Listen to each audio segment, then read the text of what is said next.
Olá pessoal, aqui é o Velgas, hoje é dia 24 de janeiro de 2026, 16 horas, horário de Brasília. Negociações de paz trilaterais entre Ucrânia, Rússia e Estados Unidos da América. São as primeiras negociações de paz trilaterais que estão sendo realizadas em Abu Dhabi, com a participação dessas três partes interessadas no conflito. São equipes de alto escalão desses três países que desembarcaram em Abu Dhabi na sexta-feira, após o encontro de Trump com Zelensky em Davos e as conversas noturnas de Witkoff com Putin em Moscou. Equipes de alto nível da Ucrânia, Rússia e Estados Unidos estavam a caminho de Abu Dhabi para as negociações em 23 de janeiro próximo passado, um dia depois do encontro do presidente americano em Davos, depois de que o enviado americano teve conversas noturnas com o presidente russo no Kremlin. No primeiro vídeo, na terceira matéria do primeiro vídeo, eu falei sobre esse assunto e como que transcorreu e qual a posição do próprio ditador da Rússia, que falou isso na chegada da equipe americana, liderada por Steve Witkoff e por Jared Kushner, o genro do presidente americano. Então, esse fato é que está acontecendo, que acredito que são as palavras do Putin deixam bem claro que ele acha que não há um espaço para a paz, que eles pretendem continuar a guerra, atingir seus objetivos através da guerra, porque ainda é muito prematuro. E acredito que essa comissão de alto nível da Rússia enviada para se encontrar com a Ucrânia e para se encontrar com a equipe dos Estados Unidos da América, Putin o fez apenas para agradar a Trump, para não tê-lo contra, que ele tinha até que voltado. Recentemente o Trump criticou Zelensky, agora mudou de ideia de novo lá em Davos. Ele chegou já chutando a canela do presidente ucraniano.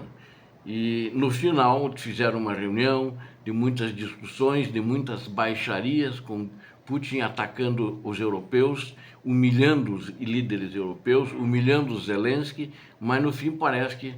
E no fim até ele disse que, no começo ele disse que iam anexar, iam invadir a Groenlândia, também é outro assunto em pauta, e no final ele disse não passa pela minha cabeça enviar tropas para a Groenlândia.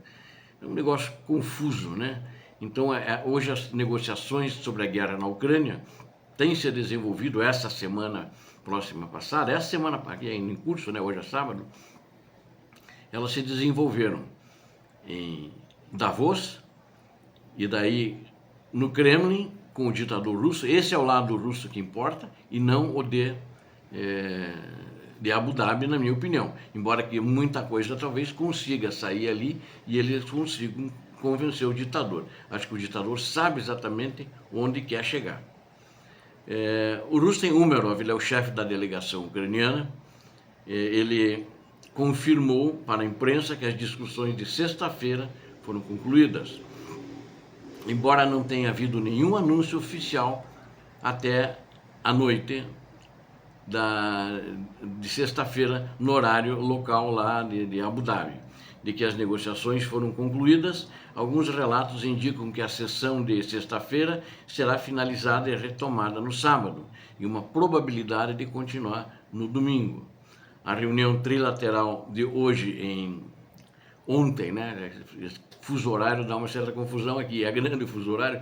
Essa reunião trilateral de ontem em Abu Dhabi, entre os Estados Unidos da América, a Ucrânia e a Rússia, foi produtiva. As conversas continuarão amanhã, disse a NBC um funcionário da Casa Branca que não quis ser identificado, não queria levar pedrada, não se identificou. Na realidade, eles não disseram que foi produtiva, mas não disseram para a imprensa o que foi essa produtividade, né?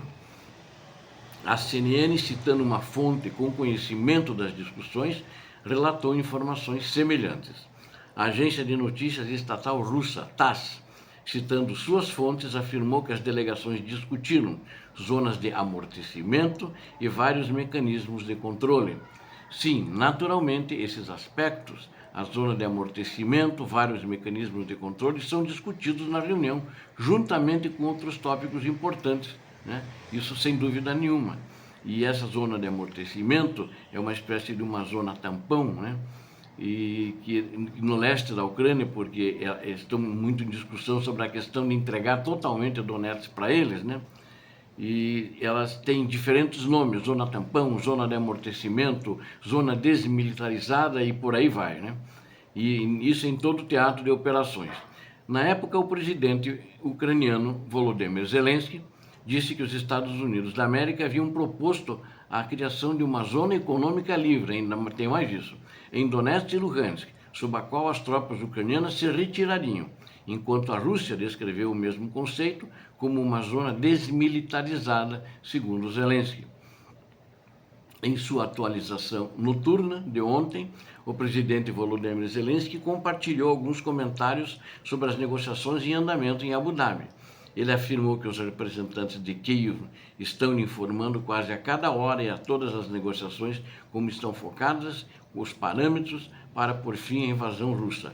Acrescentou que a delegação ucraniana recebeu um quadro claro da posição de Kiev e aguarda respostas de seus homólogos russos. Eles estão discutindo os parâmetros para o fim da guerra. Agora eles deveriam ter pelo menos algumas respostas da Rússia. E o principal é que a Rússia esteja pronta para acabar com essa guerra que ela mesma começou, escreveu Zelensky, o que é perfeitamente correto, né?